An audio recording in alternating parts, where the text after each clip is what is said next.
இன்னைக்கு பரங்கிக்காய் கடைசல் எப்படி செய்யலான்னு பார்க்கலாம். அதுக்கு தேவையான பொருட்கள் என்னன்னு பார்க்கலாமா? பரங்கிக்காய் நான் அரை பரங்கிக்காய் எடுத்து வச்சுருக்கேன். இது ஆனால் முதுசாக இருக்குது.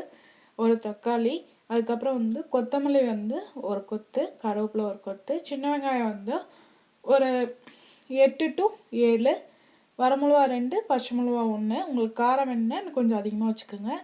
இது காக்கா வடவுன்னு சொல்லுவாங்க, இல்லைன்னா தாளிக்காய் வடவும் கடையில் இருக்கும். எண்ணெய் 2 டீஸ்பூன். புளி கொஞ்சோண்டு சின்ன நெல்லிக்காய் அளவுக்கு. இப்போ ஃபஸ்ட்டு பாருங்கள், பரங்கிக்காய் இப்படி வெட்டி வச்சுருக்கேன். நான் வெட்டி வச்ச இது கொஞ்சம் தண்ணி, அந்த காய் மிதக்கிற அளவுக்கு தண்ணி வச்சு அதில் இப்போ நான் தக்காளி, வரமிளகா, பச்சை மிளகா, கருவேப்பிலை, வெங்காயம், அதுக்கப்புறம் அந்த புளி எல்லாம் போட்டு நல்லா வேக விட்டுக்கலாம். அதில் உப்பும் போட்டுருங்க. இதோட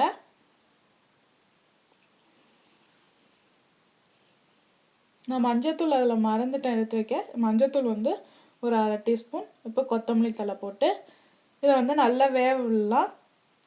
இது நம்ம தினைக்கும் சாம்பார் ரசமே சாப்பிட்டுட்டு இருக்கவங்களுக்கு, போர் அடிக்கிறவங்களுக்கு இந்த மாதிரி சாப்பிட்டிங்கன்னா ஒரு டிஃப்ரெண்ட்டாகவும் இருக்கும், ரொம்ப நல்லாயிருக்கும்.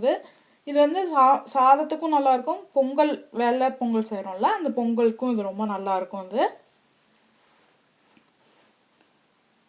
அப்படி வடவும் கிடைக்காதவங்க நீங்கள் கடுகு உளுத்தம் பருப்பு போட்டு பெருங்காயம் போட்டு தாளிச்சுக்குங்க.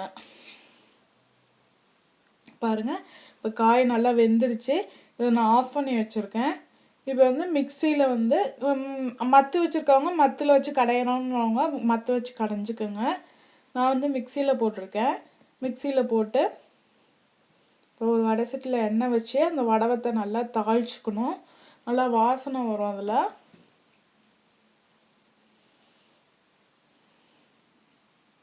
அந்த வடவத்தை போட்டு இது நல்லா ஆறுனதுக்கப்புறம் ஒரு ஓட்டு ஓட்டிக்கலாம். இங்கே பாருங்கள், நல்லா இந்த இது கடைஞ்சி வந்திருக்கு. இப்போ பரங்கிக்காய் கடைசல் ரெடி ஆயிடுச்சு. செஞ்சு பாருங்கள். உங்கள் கமெண்ட்ஸை போடுங்க. எங்கள் சேனலை சப்ஸ்கிரைப் பண்ணுங்கள். உங்களுக்கு பிடிச்சிருந்தா உங்கள் ஃப்ரெண்ட்ஸ்க்கு ஷேர் பண்ணுங்கள். நன்றி.